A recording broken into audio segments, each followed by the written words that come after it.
if you were buried alive, that means you're going through a lot of goddamn what? Suffering. Huh? Turmoil. Huh?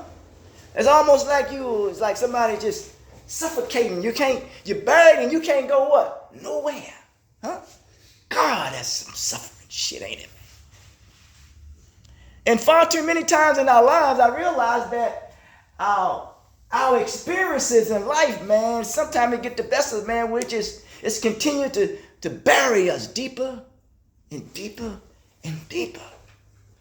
Unless we deal with whatever it is that is going on, with what's going on in our lives. We will go deeper and deeper and deeper. Bury pain, because we want to resurrect from that. Whether we know it or not, each day we get up in the morning, we what? We resurrect. Because it's not a guarantee that we're going to what? Get up. We take it for granted. That ain't nothing guaranteed. That's the closest point when we get to death, is in our sleep. The dark side, that which we are hiding. But we also must realize that anything that is in the dark is like film. Film develop in the what? In the dark, right? Yeah. So something is developing, something is happening in your life, whether you know it or not. Let's see if we can see that. The dark side of hurt and the psychological toll of abuse. Where we at here now? I got to pull this down. It says, there is a time to be nice. To be a nice person, right? And there is a time to say what? Enough is enough, man. Enough is enough. I don't care what nobody say, man. When you have done that what you can do and it's contrary to the expectations of others, you should be at peace. Think about that, man. No, I ain't telling you no lie. I'm telling you the truth. When you've done all that you can and your intentions is good and it's contrary to the expectations of others, you should be at peace. You should be at peace. Because people try to place a guilt conscience on you because they have not yet dealt with their own guilty conscience. That's serious, man. And that shit, they so weighed down with that guilt that they don't know how to deal with it, that they wind up placing that what? That guilt on you. It could be your mother, it could be your father, it could be your sister, it could be your brother, it could be your uncle, it could be your aunt, it could be your cousin. I don't make no difference who it is. Fact about it, you got to get to a point that you don't allow your guilt, your conscience, you don't allow that guilt to what? To weigh you down, your own, whatever it is that you're going through. So you have to release it. When I'm talking about the first thing that you have to release is the negativity. You got to release the negativity. And the way you have to do that, first you must learn to forgive yourself. And once you learn to forgive yourself and you release that negativity, then you learn to accept the unacceptable. Ain't that something, man? And once you learn to accept the unacceptable, then you learn the what? The lesson. The reason why we're so burdened dealing with that buried pain, because we have not learned to accept ourselves, to release the negativity. But before that, we can't allow nobody else place their guilt on you. Ain't that something, man? That makes sense. And then after we do that, we learn the lesson, and then we're able to move what? Move forward. Ain't that ain't a mathematical equation. I don't know what is. Huh? Because we're trying to move forward now. That's why we're here. Because the first law of the universe is motion. You got to put one foot in front of the what? In front of the other. Now, if I put a number 6 here, and I'm standing here, and you looking at it, it's a 9 to you, ain't it? But it's a 6 to me. And everything is relative to what? Where you are. And where that other person is. So don't place nothing on me that you are not willing to place on yourself. Don't put nothing on me that you're not willing to deal with yourself. Don't blame me for what you did in the past and you don't know how to deal with it. And now you want to put it on me and you want to use me as your scapegoat. Huh? Man, sick stuff out here, man. I don't care what you do for them and how you treat them. Enough is never enough. They never satisfied. Enough is enough. And you see the brothers, what is he doing? He walking what? He walking away, man. Say, shh, but I ain't fooling with this shit no more. Motherfucker done lost his mind. Yeah, crazy, man. So you want to get to a point, good brothers and sisters, that you don't want to lose your what? Your mind. And we don't want to compound the problem by taking something on the outside that don't belong on there. We just compound the problem. Then we get further and further and further away. Ain't that something, man? But now we coming what? We're coming back. Let's deal with that. It says, the deep, or the depth, whatever you want to call it. I got to find my glasses because I can't see but so good. Let me get this here. Excuse me. All right. Here we go. It says, the depth. You know, there was a movie, I always use it, the girl, QB Jr. You mentioned it before. God, it was wrong. Men of Honor. He was called a salvager.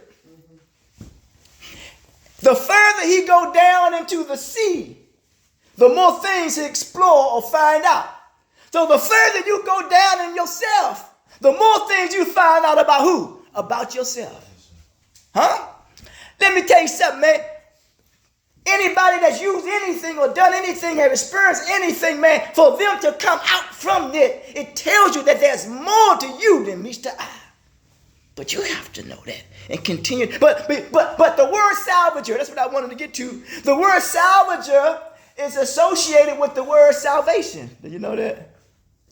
Because the prefix of the word salvation is the salvage, which means that which remains. Huh? Because the best that is still there with you, that's what you got to build on. The best that's there that's left with you.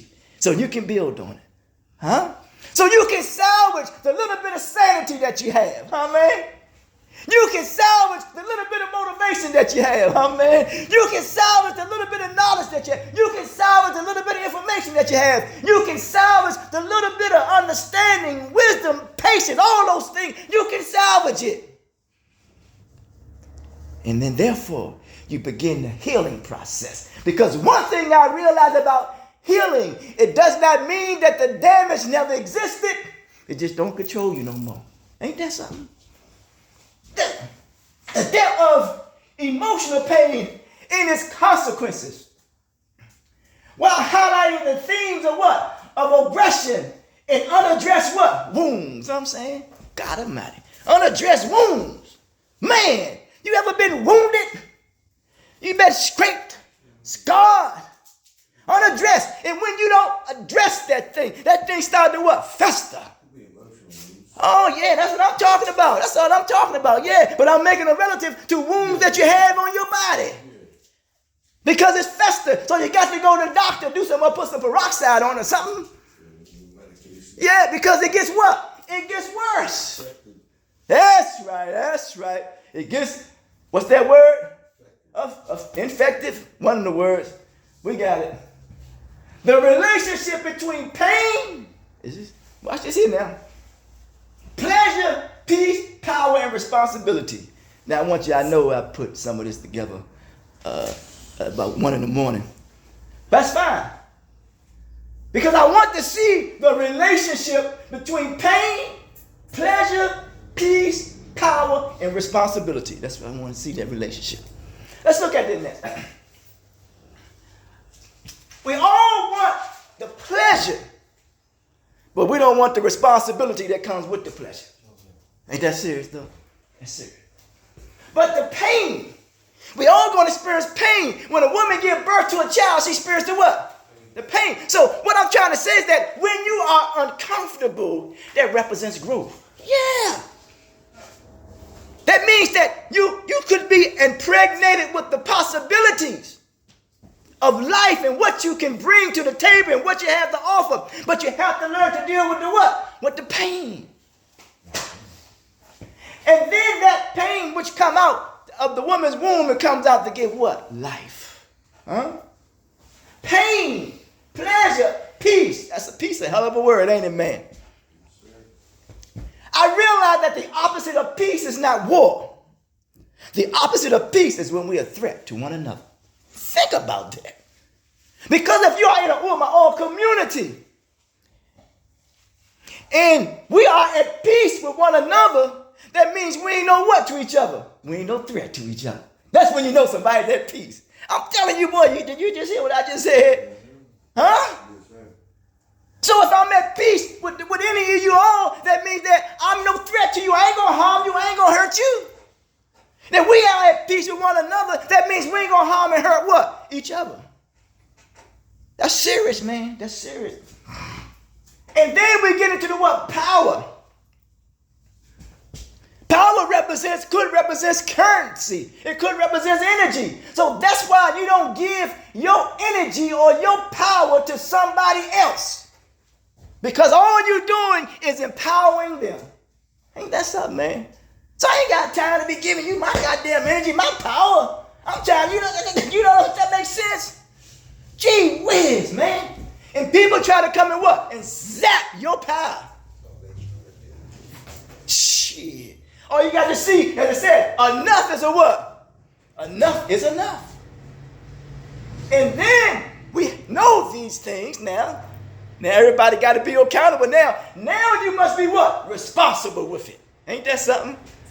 Now when we're responsible, it reflects a deep interplay between what? Human experiences and life challenges where each element shapes, here, let's get this part of this now. Each element shapes our self-growth and how we navigate the world. Man, I just gave y'all a foundation. Ain't that something? Good God Almighty, boy. Pain and pleasure. Look at that. Let's look at it.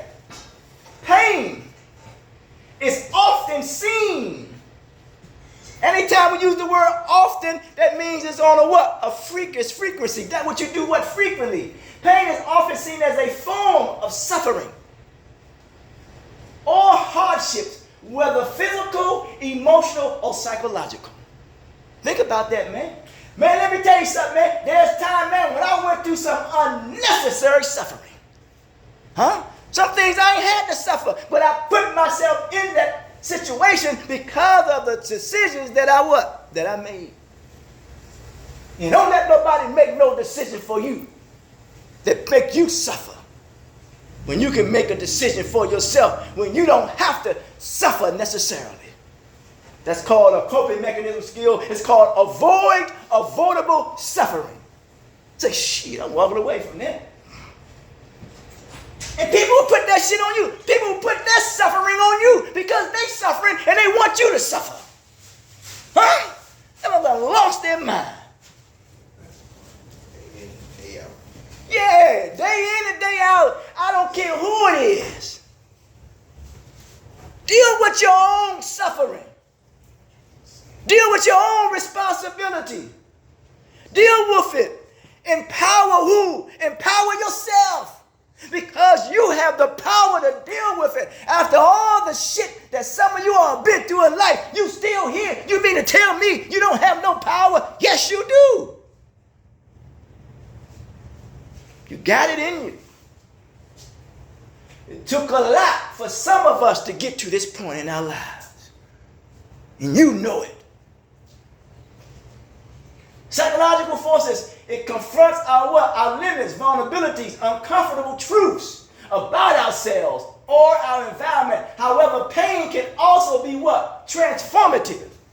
Pushing us to what? Grow. That's all I'm trying to get you to do. I'm trying to push you to grow. So, but you have to push yourself to what? To grow, man. Can I prove it? A sperm mixed with ovum.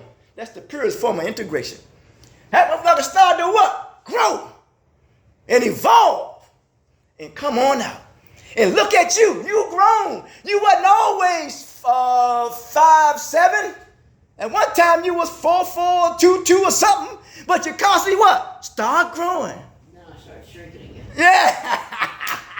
Yes, all right. You all right. Yeah, you know. That's good stuff. We all right. However, pain can also be transformative, pushing us to grow, adapt, or reassess our what? Our direction or our course of action. That's where we are right now. All we're doing is we're trying to grow and adapt and reassess our direction. That's what we're trying to do. In doing so, it is necessary to experience in life, often leading, is a necessary experience in life leading to what? Resilience, which means you get back what? Right back in shape.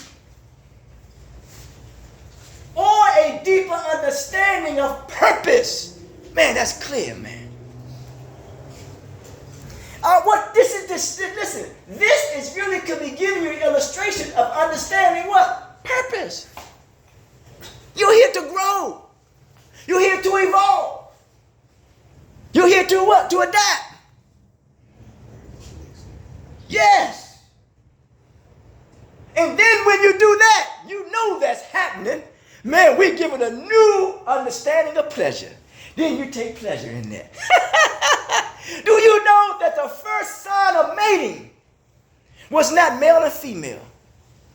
The first sign of mating is when humans mate with the environment in which they live. Yeah, because if you can mate and take care of the environment in which you live, you would know how to take care of each other. Ain't that something? That's some serious shit, ain't it, man? Somebody done twist our minds up and they say, be fruitful and multiply, and we think that's sex. No, be fruitful and multiply means that you should be productive. That's what it is. About productivity. Being productive, yeah. Pleasure represents the opposite of pain, encompassing joy. Fulfillment and satisfaction. It motivates and rewards us, but anytime we use but, it's like a dispute word. But it can also be fleeting or what? Deceptive. Ain't that something? Pleasure, man. Remember I said we want the pleasure, but we don't want the what? Responsibility that comes with the pleasure. Oh, I love you. I love you. Yeah, and you love me. Huh? We use these pretty sounding words. For me, love is the manner and way with which we communicate as a family our humanity. That's love to me. I ain't talking about no Greek term of love and all that other silly stuff. They can have it. More power to them. Bam. I can think for myself. It is necessary here, fleeting or deceptive. I always say, an unfulfilled expectation leads to frustration. I repeat, an unfulfilled expectation leads to frustration, and behind that is a spirit of deception. Yeah, man. Yes, sir. Yes, sir. Yes, sir. Now, pursuing only pleasure, that's it, watch this here, without understanding its connection to pain can lead to what? An imbalance. Woo! Now we see why we get into the substance shit now.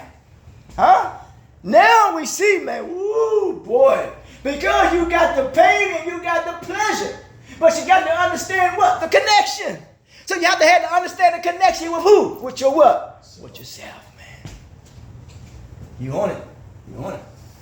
Unfulfilled expectation leads to frustration. Behind that is a spirit of deception.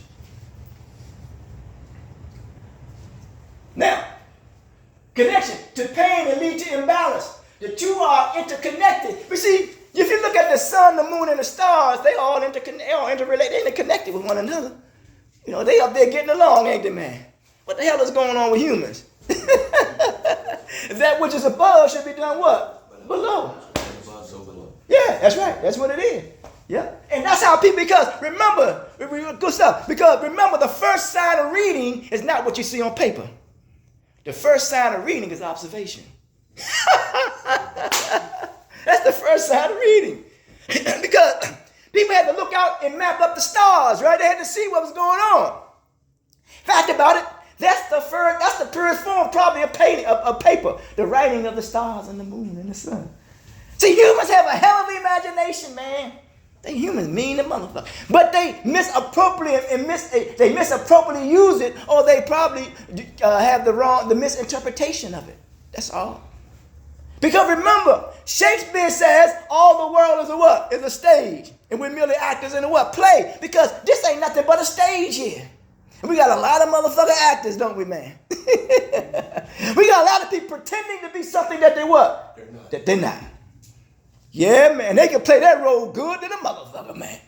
Woo, boy. They are pretentious and they speak presumptuously. Which means they pretend to be something and they say more than what is really needed. Ain't that something, man? That's serious, man. Look at it. You don't see any people acting out here. Did you see really anybody being unique? It is emulating, following that which is popular. Why? Because it's safe to do so. I was going to say something. I can't remember what I was going to say after that. Well, if I understand this connection to pain lead to imbalance, the two are interconnected, and pleasure often comes after enduring or overcoming what? The pain. Remember, all that you have been through in life, the pain. Now you got to take pleasure that you're on the process, taking the steps to what? To overcome it. Ain't that some shit, man? Think about it. Because you had to endure the what? The pain, man. Have you ever been hurt, man? Huh? Have your father, your wife, or your sister, your brother, or your mother, have somebody ever hurt you, man? That shit's a hurt feeling, man. And then you have to carry that motherfucking hurt. The hurt that they didn't know how to deal with, and they placed it on you.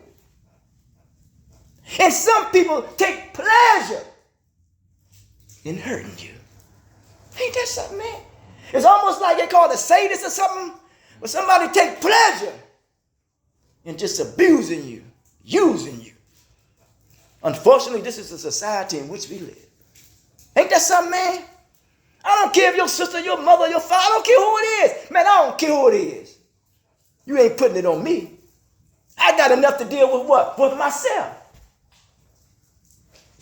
And doing overcoming pain without pain, the full depth of pleasure may not be appreciated. Ain't that something, boy? Man, you got to appreciate that. And the first person you have to learn to appreciate is who? Yourself. Is yourself, man.